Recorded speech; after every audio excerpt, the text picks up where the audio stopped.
Gidahay og gipasidunggan sa Eastern Mindanao Command sa Armadong Kusog ang kaisog nga gipakita sa mga netibong sakop sa Bagani Tribe didto sa Prosperidad, Agusan del Sur dihang misukol kini sa mga mi-attacking New People's Army.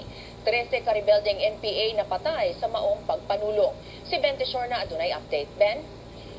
Medyo gitino na sa militar na 13 ka rebelde o upat ka netibong sakop sa Bagani Tribe ang napatay sa pagpanulong sa iyo paghapon sa kaminahan sa Prosperidad at Agusan del Sur. Dapat siyang sa usa ka sundalo o laing sundalo na sandan dihang mitubag palama ang 1st Infantry Brigade sa Army ng Agusan Provincial Police Office. Nasandan sa ang tribal chieftain nga si Dato Calpit Agua kinsa usa ka operator o gold processing plant sa barangay Santa Irene sa Prosperidad.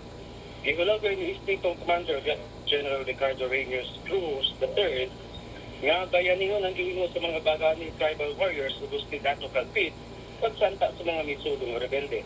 Si Calpit sakop kaniadto sa NPA. Bisibat ng mga rebelde ngadto sa mga lungsod sa bayugan ng San Francisco, diin ilang sugat ang mga responding sundalo. Dagang high-powered firearms na recover gikan sa encounter sa kita ang nakaniyog na AK-47 rifles. Sa Facebook account ni James Paul Mascareñas, butang usab ang daghang hulagway sa mga likid na gisulong ni Puyo aron pagbakal sa dalan nga agian sa mga responding mga sundalo. Nagasin ko sa iyo paghahapon sa butang nagsugod ang panagsangka ang nasa hapon dinangabot sa kabukiran ng hot pursuit operation.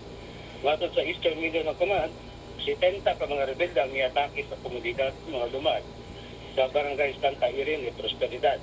Gibutya sa militar nga si Dato Calpit nag-upot og comprehensive at ancestor domain title sa La Purisima.